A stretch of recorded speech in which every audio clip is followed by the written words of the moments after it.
So today we're going to talk about using a Mainsketch to kind of drive your mechanism design.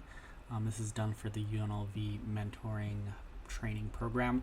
And so the way that we kind of start any type of robot design is just developing some 2D sketch that contains all the critical information for your robot. These are things like the frame perimeter, which is how big or round is your robot.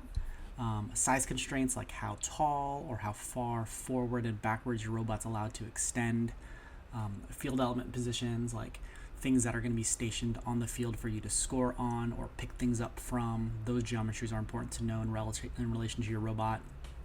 Your robot architecture in various positions. So if you have a mechanism that moves like an arm or an elevator, you'll want to see what does the robot look like as it's in different stages of its position. Game piece acquisition position, so things like if you have to pick up a game piece off the floor, what does your mechanisms look like when they're inside the robot and then outside to pick it up off the floor. And then scoring position too, so if your robot needs to move a mechanism to score, what does it look like when it's in that scoring position? This is important to do to make sure that your robot follows all game rules as well as it's going to function the way you expect it to once it's out on the field. So before any detailed design, you're going to come up with a 2D robot sketch that looks at critical dimensions.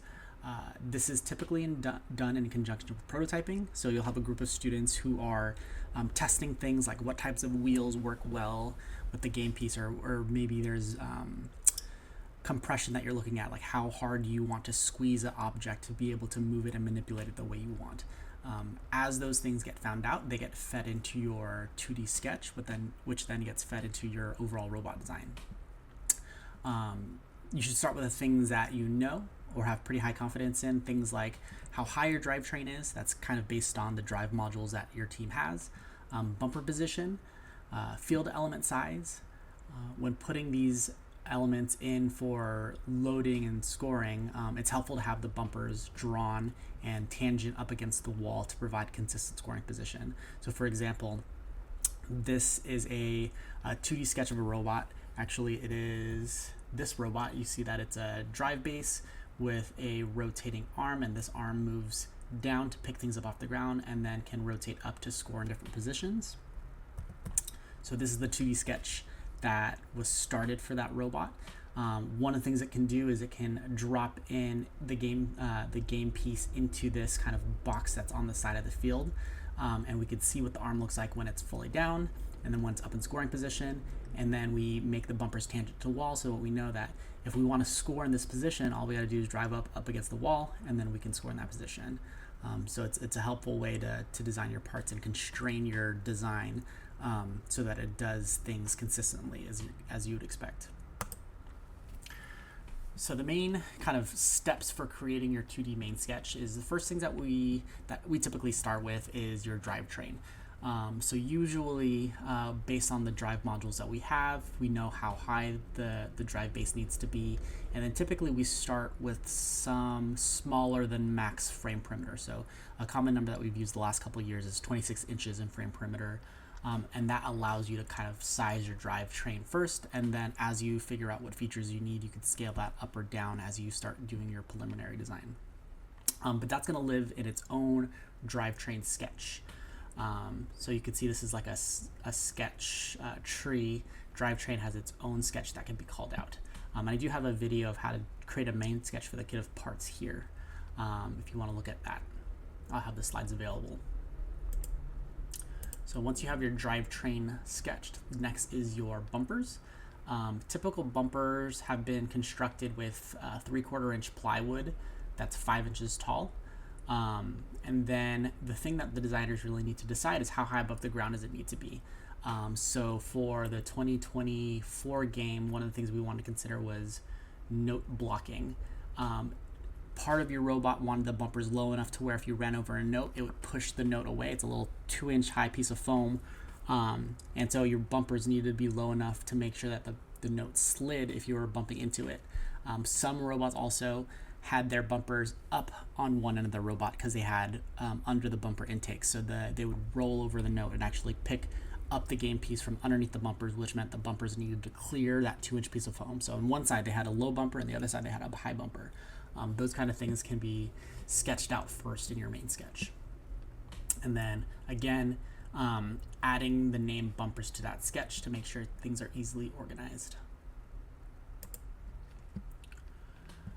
Size perimeter box. And so for the 2025 ReefScape game, a couple of parameters that were set for the game was that your robot needed to start under 42 inches max height. It needed to start within the frame perimeter, and then while the game was happening, the max your robot was allowed to extend is 18 inches outside the frame perimeter.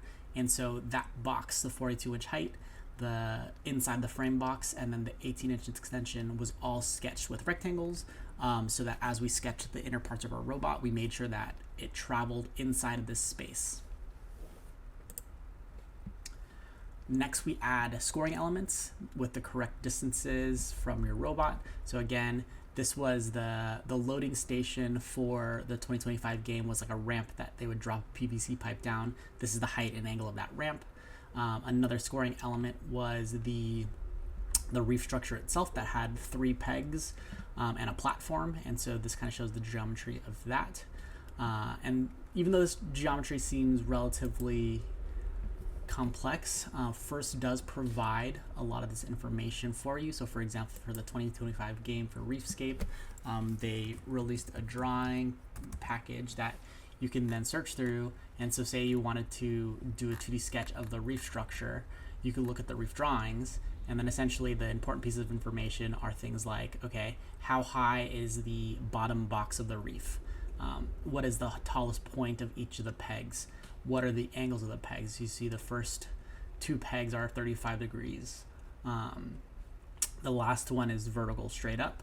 The next sketch shows how far forward they extend from the base. So you could see that this is an 11.66 inch extension forward. These are extended forward 11.23 inches. The diameter of the pipes are 1.66 inches. So by looking at these drawings, you should be able to determine how to sketch this.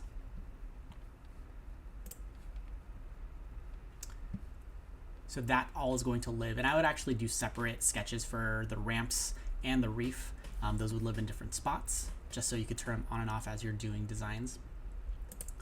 And then from there, you can start developing your mechanism sketches. So for example, this has an elevator, an arm, a ramp intake. And so in this sketch on the right, you can see that the elevator is this kind of center rectangle box structure that has some components that show it moving up and down. This wheel, the circle, shows a pivot for an arm.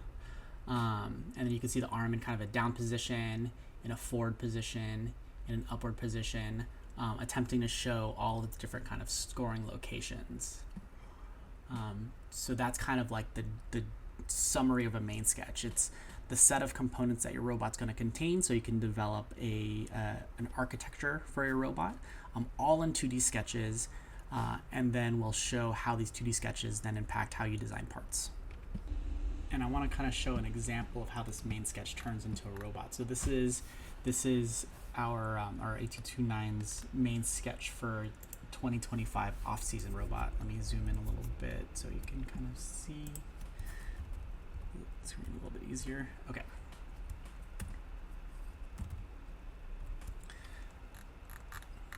All right, so you can see here, there's a lot of sketches, and I'll try to turn a lot of it off because you don't really need to see a lot of this stuff.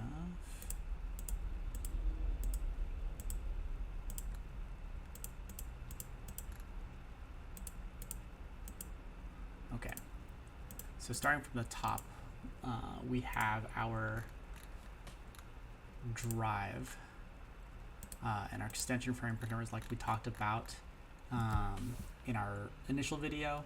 We have our bumpers. These are set really low so that we can bump the balls out of the way, the algae. We have a coral on the ground to show that we can essentially we have our reef and the coral on the ground to show that we can still reach the different positions of the reef even with our robot being kind of jammed up against the coral as we're trying to score. And so one of the things that we do is an elevator for this robot, and so it shows like kind of the elevator down position and the elevator up position to kind of show the full extent and height of that elevator. And the way this works actually is that in our robot design, we do what's called a derive sketch.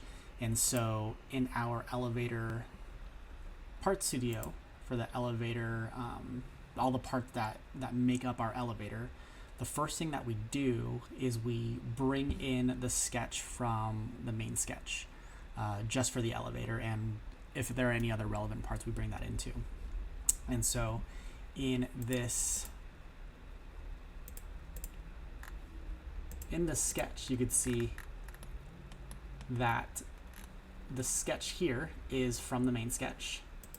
And then if you look, our tubes are designed so that instead of dimensioning how tall this tube needs to be, what we say is the rectangle that defines this tube, we're actually going to constrain it to this top line here. And then we know that the bearing blocks that we use are 1 inch high, so that we constrain it 1 inch from the base here. Same thing with this tube. We know that the bearing block on the top is 1 inch high, so we constrain that there. And so when we're designing, we're not designing our mechanisms in kind of like open space, really. It's pretty much defined by these 2D sketches, and the things that link things together are designed in this kind of open space, like this gusset. We don't have a main sketch for, but we know we have this tube and we have this tube, and we need to connect it somehow. And if things change, let's see if I can do this without breaking. If I say, okay, elevator outline, I actually want this to be 40 inches, which might break my frame perimeter, or the extension, the vertical extension limit. So let's say we say that is how high we want our robot to be. What I can do is I can solidify that change by creating a new version of it. And then when I go here, these blue circles will pop up and say, hey, there's been an update. Do you want to update your part studio? And so I can select, yeah, let's update.